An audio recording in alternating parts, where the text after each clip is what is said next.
I'm curious to hear, what are the specific pastoral needs that you have encountered for immigrant youth in particular? Obviously, being an immigrant is a very diverse experience in and of itself. So we're not looking to pigeonhole any one story or experience, but are there any overarching themes pastorally that you might be able to tease out for us? Yeah, yeah, yeah. Certainly every story is unique. And sadly, the experiences of oppression, the experiences of being taken advantage of is something that is a little too common for a lot of our young people. I think one of the first things I see is that as pastors, we haven't always been trained to see the stories of migration and movement in scripture.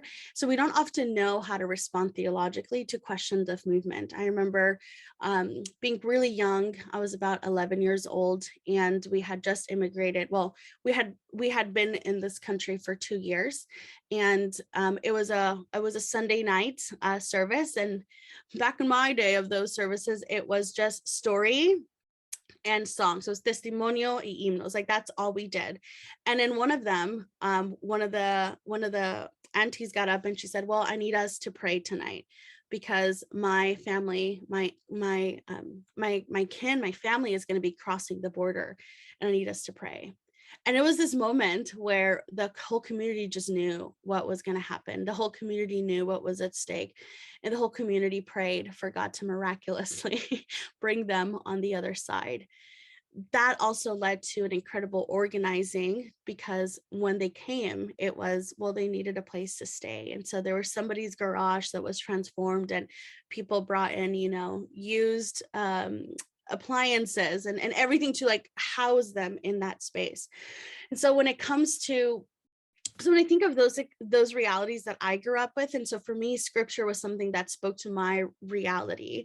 And so when we're working with youth that have experienced movement, whether forced or voluntary, or they just came with their family, it's to actually have them see that there's stories like theirs in the scriptures. So I would begin with a scripture reality of how their story is not as um, how their story is important and how they relate to God in scriptures.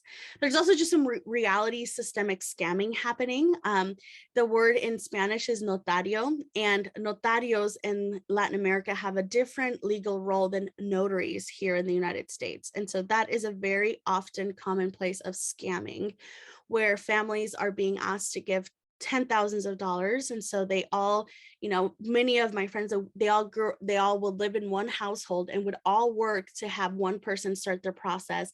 And once they got started, then it was kind of like a domino communal effect of funding to get people's immigration process going. And the truth is, there was too many a times where people would put up a front that they were an immigrant legal service, would totally scam people of thousands of dollars, and then totally disappear overnight with all of their money. So one of the realities that my parents, myself, my grandparents, all of us who are in ministry, we're in constant community watch. We often ask the community, hey, look out for these things when you look for legal services. If they say a notary or notario, ask for, validity of their cases.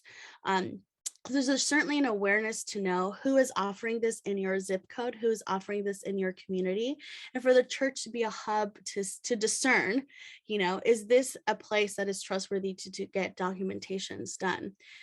Any immigration process is absolutely expensive. When I went through my process of what's called naturalization, which is to become a citizen, I paid thousands of dollars for this process. I was a college student and worked really hard on all of my money went to pay for this service, because my parents didn't have just thousands of dollars to just, support the process for me.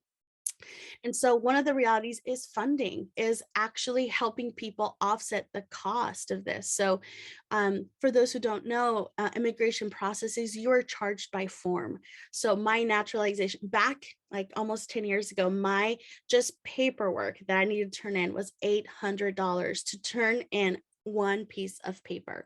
So things are charged by Documents, you have to pay mailing and postage. And if they find any discrepancy, they send it all back and you have to pay the entire fee once again and send it all back. And so I would also think about, in pastoral spaces, many of the benevolence funds of the churches I grew up with predominantly went to immigrant case like costs because they're so costly. And one of the things I've seen and I've been really excited is for different churches to commit to a level of solidarity to open, you know, affordable legal assistance.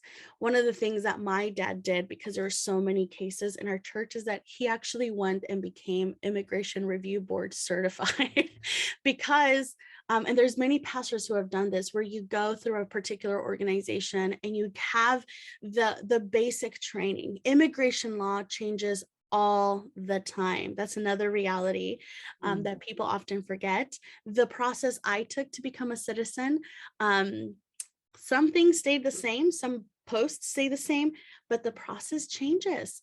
DACA realities change.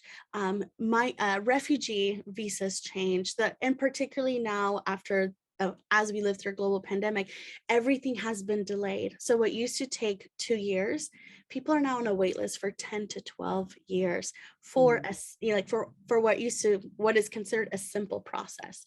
And so whenever you think immigration processes are simple, linear, and are understandable, they are not.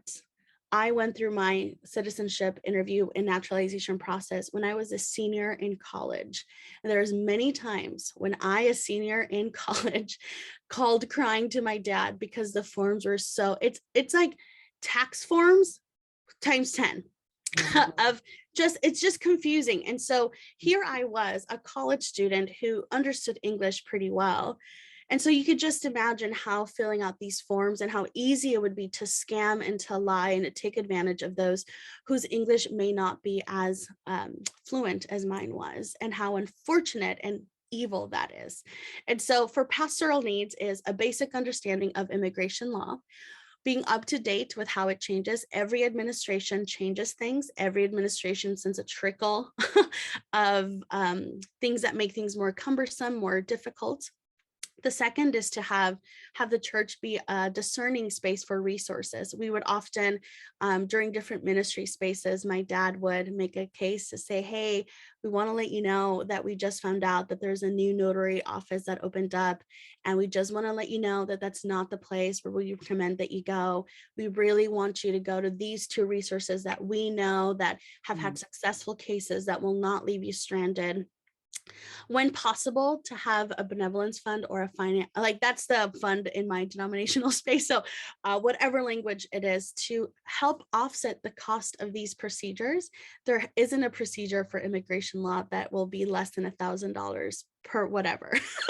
No such thing. Maybe your passport photo is the cheapest part of the process, but the rest of it is incredibly expensive. And so to help offset those realities, and in a theological unique church place to be, is to constantly try to offer ways to reduce the shame that we carry in our bodies for the push factors or the pull factors.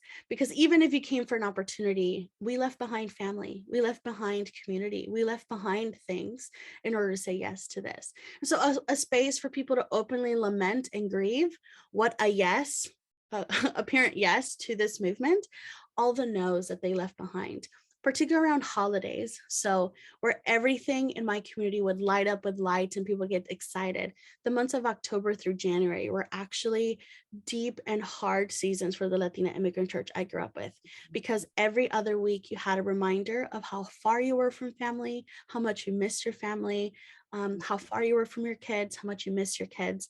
And everywhere you looked, there was constant reminders of families being brought together from Halloween to Day of the Dead to Thanksgiving to Christmas to then New Year's Day. It was a 4-month constant reminder of, you left some of your more precious people behind. You can't see those you love. So to offer spaces of lament, of grief, and if there is availability, to offer mental health services to those that would be willing to step in and process what it means to live separated, what it means to not have a sense of control over what's happening. All Mm. of that plays into the way that young people show up. So